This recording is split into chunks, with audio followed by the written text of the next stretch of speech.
हमारे साथ आप देख रहे हैं ये सुहेलदेव भारतीय समाज पार्टी के महाराष्ट्र युवा अध्यक्ष हैं और हम इस समय हैं मुंबई के कांदिवली में और इनसे जानेंगे। बताया जाता है कि सुहेलदेव भारतीय समाज पार्टी के महाराष्ट्र में अगर कोई लाया है तो यूपी से चला कर के यही ये आदमी लाए हैं। इनका नाम है प्रीतम देव राजभर और ये महाराष्ट्र के युवा अध्यक्ष भी हैं और इनसे जानेंगे कि आखिर जब ये महाराष्ट्र में जब पार्टी लाए तो वापस इनको फिर से दूसरा संगठन बनाने की क्या ज़रूरत पड़ी। ये एक संगठन का भी संस्थापक हैं। तो सबसे पहले हमारे इस चैनल पे आपका स्वागत है। आपका बहुत बहुत धन्यवाद और सुहेलदेव भारतीय समाज पार्टी महाराष्ट्र इकाई की तरफ से आपका हार्दिक अभिनंदन और स्वागत करता हूँ। और साथ ही मैं सुहेलदेव भारतीय समाज पार्टी को यहाँ पे लेके आया और माननीय ओम प्रकाश जी की आशीर्वाद है, सहयोग है कि उन्होंने मुझे बोला और उन्होंने मुझे आदेश दिया, यहाँ का प्रभारी बनाया था, युवा अध्यक्ष भी हूँ महाराष्ट्र का। तो यहाँ पे लेके आया मैं और उस लेके आने से काफ़ी फ़ायदा भी हुआ। हमारे युवा साथी बहुत सारे राजनीति में आए और बहुत लीडर बन के आए और उनको एक अलग पहचान मिला। तो कहीं ना कहीं हमारे युवाओं का भला हुआ। नेताजी ने हमें भरोसा जैसा हम पे किया, हमने करके भी दिखाया। और दूसरी बात, आपने संगठन की बात बताया तो हमने राष्ट्रीय महाराजा सुहेलदेव राजभर जी के नाम पे एक राष्ट्रीय महाराजा सुहेलदेव राजभर हेल्पलाइन बनाया। और संस्था अलग है, पार्टी अलग है।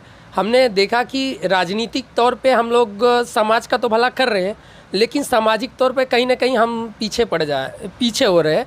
और मैंने पूरा यूपी से महाराष्ट्र और अन्य स्टेटों में मैंने सर्वे किया तो जहाँ तक पाया कि हमारा जो समाज है वो बेसिक रूप से शिक्षा में पीछे है, शिक्षा में, स्वास्थ्य में, और अपने को सम्मानित महसूस नहीं करता है। जैसे ओम प्रकाश राजभर जी ने पूरा राजभर हिस्ट्री को उठा के हमारे सामने रख दिया, राष्ट्रीय महाराजा सुहेलदेव जी का इतिहास घर घर तक पहुंचाया। फिर भी हमारे राजभरों को विश्वास नहीं होता है कि हम महाराज सुहेलदेव के वंशज हैं, हम कभी राजा हुआ करते थे।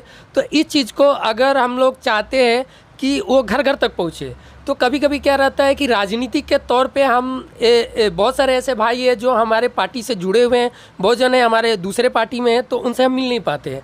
तो एक सामाजिक स्तर पे हम उनसे मिल पाते हैं। और दूसरी बात, जिस हिसाब से आप राजनीतिक, आर्थिक अगर आप तरक्की करते हैं तो मेरे हिसाब से आप पौधे के पत्ते में पानी डाल रहे हैं। अगर हमने जो संगठन बनाया जिसका मकसद है एक कदम शिक्षा, स्वास्थ्य, सम्मान की ओर, वो एक ऐसा काम है जो हम पौधे के जड़ में पानी डाल रहे हैं। अगर हमारा समाज शिक्षित होगा, स्वस्थ होगा, अपने को सम्मानित महसूस करेगा तो बहुत तरक्की होगा। क्योंकि शिक्षा, हमारे नेताजी भी बोलते हैं और डॉक्टर भीमराव अम्बेडकर जी ने भी बोला है कि शिक्षा वह शेरनी का दूध है जो पीता है गुर्राता है। शिक्षा और संस्कार इतना अच्छा होना चाहिए। शिक्षा ये होता है कि हमको उस काबिल बनाता है कि हम कहीं पे बात कर सकते हैं, हम सही गलत को पहचान सकते हैं। तो समाज को अगर सर्वांगीण विकास करना है तो शिक्षा सबसे बड़ा हथियार है। आज हम पहले राजा थे और हमारे पास तलवार थी जिससे हम अपनी सुरक्षा करते थे, लेकिन आज वो तलवार कलम के रूप में बदल गया है। तो मैं चाहता हूँ कि ज़्यादा से ज़्यादा लोग हमारा जो संगठन है जिसका मैंने स्थापना किया, राष्ट्रीय महाराजा सुहेलदेव राजभर हेल्पलाइन, उससे जुड़े और शिक्षा, स्वास्थ्य, सम्मान है उसकी मुहिम को आगे बढ़ाए। और ये हमारे समाज ही नहीं, जिस प्रकार से राष्ट्रीय महाराजा सुहेलदेव राजभर जी ने देश की एकता, अखंडता के लिए लड़ाई किया, हम उनके वंशज हैं। हम भी चाहते हैं कि ये जो शिक्षा, स्वास्थ्य, सम्मान है हम अपने समाज के अलावा सर्व समाज के लिए हम करना चाहते हैं। हम सर्व समाज को वो शिक्षित, स्वस्थ और सम्मानित देखना चाहते हैं। हम चाहते हैं कि पूरा भारत हमारे राजभर हेल्पलाइन राष्ट्रीय महाराजा सुहेलदेव जी के आदर्शों पे चल के, हम उनके वंशज हैं, पूरे देश को हम एक शिक्षित, स्वस्थ और सम्मानित देखना चाहते हैं। तो आप ये बताइए कि जब आप एक पार्टी को वहाँ से चला के यहाँ लाए, फिर वापस संगठन बनाए और उसी संगठन के बैनर तले कुछ लोग हैं जो पार्टी को टारगेट करते हैं।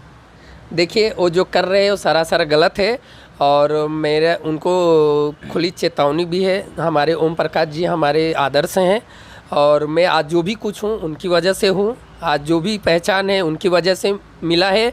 और रही राष्ट्रीय महाराजा सुहेलदेव राजभर हेल्पलाइन की, तो उनका जो लोगों का, जो उनका संगठन का जो विमोचन किया उन्होंने कलवा के मैदान में, सभी समाज के सामने उन्होंने विमोचन किया और उन्होंने विशेष हमें आशीर्वाद दिया कि प्रीतम जी ये बहुत ही अच्छा कार्य है कि आप, हम लोग तो राजनीति में है, साथ साथ हम एक संस्था के थ्रू जो राजनीति नहीं करना चाहते, वो समाज का भला करना चाहते, तो एक शिक्षा स्वास्थ्य सम्मान को लेके आप वो काम कर सकते हैं।